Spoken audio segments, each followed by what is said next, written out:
Bruyne hoje é um dos melhores jogadores do mundo, correto? E com isso é tranquilo pensarmos que ele deve levar uma vida de rei. E isso é parcialmente verdade. Mas o que ninguém sabe é que o meia belga tem uma das trajetórias mais difíceis e emocionantes que jamais veremos na história desse esporte. Ser abandonado quando criança, ele ainda sentiu o amargo sabor de ver uma mulher a qual ele era apaixonado trair ele com um amigo e companheiro de seleção. Tudo o que aconteceu ao longo do seu caminho torna o notável sucesso do jogador ainda mais impressionante. É por isso que hoje vamos ver como De Bruyne foi de uma criança abandonada a um grande craque do futebol mundial. Eu, do Kevin De Bruyne, que conhecemos hoje, um dos maiores meio-campistas dessa geração, nasceu na região de Drohen, na Bélgica, e foi lá que ingressou no KVV Drohen, clube local que foi o primeiro time do KDB. Porém, o clube não levava as categorias de base tão a sério assim. Era uma espécie de escolinha. Só que os planos do pequeno Kevin não era simplesmente se divertir. Então, em um dia normal de treino, ele disse na cara de seu treinador, que já não tinha uma relação muito boa com ele, que iria pro Gent, pois os treinos lá eram melhores. Ele arrumou suas coisas e foi pro novo clube, achando que lá seria tudo às mil maravilhas. Mas seu comportamento era meio estranho. Tão novo e com uma personalidade tão forte,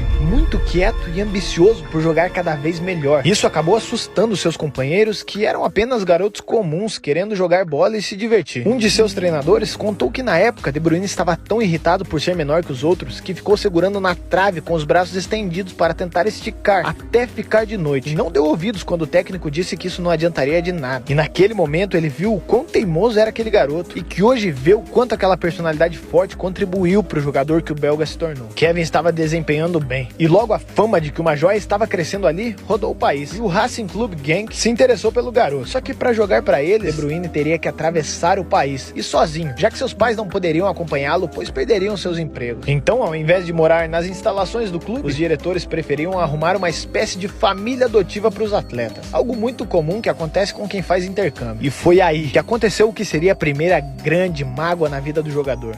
De Bruyne e mais 2 jogadores foram morar com essa nova família, que os acolheu e tratou realmente bem. E depois de ter passado um ano difícil no outro clube, agora o KDB estava realmente se sentindo bem e acolhido. Ele estava tirando notas boas no colégio, indo muito bem no futebol e sem problemas com brigas ou com o treinador. A temporada então chegou ao fim. Ele se despediu com um abraço da família que passou o ano todo junto, e eles disseram que esperavam ele no próximo ano quando as férias acabassem. De Bruyne estava se sentindo amado, só que quando chegou em sua cidade natal, recebeu uma ligação que trouxeram palavras que se tornaram verdadeiras cicatrizes na sua vida. Sua mãe lhe deu o recado. Sua família adotiva ligou e não querem mais você lá. Que você é estranho, fica muito quieto e não conseguem conversar e interagir com você. Eles disseram que é difícil conviver com você. Eles não entendiam que o De Bruyne só queria focar no futebol e não causar mais transtornos. Quando ouviu isso, ele saiu correndo com uma bola debaixo dos braços e ficou chutando por horas, com essas palavras matutando na sua cabeça. É difícil conviver com você. A sensação de ser traído por pessoas que você gostava, de tentar fazer tudo certo e ferrar com tudo, consumia ele. E o clube começou a tratá-lo como um problema. E não iriam pagar outra família para cuidar do Kevin. Ele agora iria para uma pensão. Só que dessa vez o negócio foi barra pesada. Era uma pensão para garotos que causam problemas. Ele quase não suportou, mas sua mente só pensava em uma coisa, e foi esse o combustível que fez ele continuar. Em 2 meses eu vou estar no time principal e nunca mais vou passar por isso. Tudo vai ficar bem. Ele repetia essa frase todo momento na sua cabeça. Até então, ele só estava atuando pela equipe B do Genk. O próprio De Bruyne chegou a dizer que lembra qual foi o momento exato em que tudo mudou, quando ele parou de ser um ninguém, como ele mesmo disse. Foi em uma sexta-feira à noite, quando fui convocado para ser reserva do time principal. Quando entrei, parecia um maluco. Cada gol era como se alimentasse um dragão dentro de mim. Cada gol era para esmagar as palavras que eles falaram para mim. Em 45 minutos, ele fez 5 gols. Inacreditável para um garoto que não tinha nem completado 18 anos. Ele foi imediatamente transferido para o primeiro time e dali não saiu mais. E depois de algum tempo ele se firmar no time principal, sua família adotiva tentou o contato novamente, dizendo que tudo não tinha passado de um mal entendido e que ele poderia passar os fins de semana, ou até mesmo morar lá se ele quisesse. De Bruyne nem esperou eles terminarem a fala e respondeu: depois de fazerem eu passar pelo pior momento da minha vida, de me deixarem sozinho, agora que eu tenho um contrato com o time principal, vocês me querem de volta. Então deu as costas e saiu. Hoje ele mesmo confessa que é grato a eles e que nessa situação só contribuiu para moldar o seu caráter e tornar o homem e jogador que ele é hoje. E de fato foi o combustível. Depois dali, ele levou o Genk a mais um título nacional na Bélgica. Sua personalidade forte acabou comprometendo a relação com seus companheiros. KDB chegou a confrontar com 19 anos o principal jogador do Genk. Ele e Yaniv Bardar. Em 2012, após atuações horríveis do time, dizendo em uma coletiva de imprensa que tinha vergonha da vontade dos jogadores e que quem não estivesse afim poderia pedir para sair. Logo depois, veio sua primeira convocação para a seleção belga, que foi notória, impressionou a todos. E até o zagueirão, Vincent Kompany, chegou a dizer que no vestiário todos os atletas estavam tipo, esse cara tem 19 anos e já é o nosso principal jogador. O moleque estava destruindo. Chamou então a atenção do scout do Chelsea, que via o belga como a peça ideal para substituir Frank Lampard. Só que ali,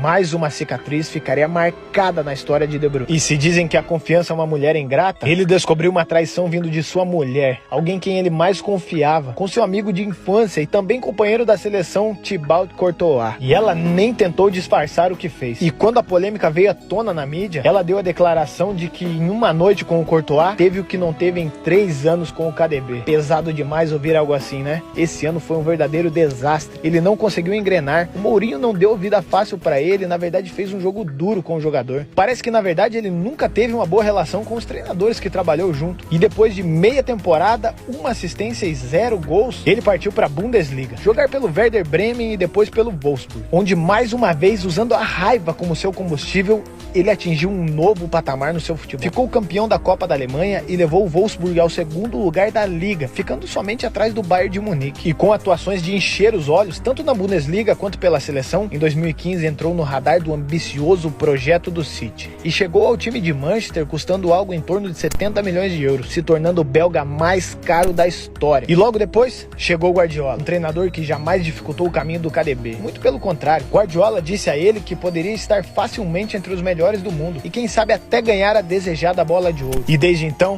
o jogador se tornou um cometa.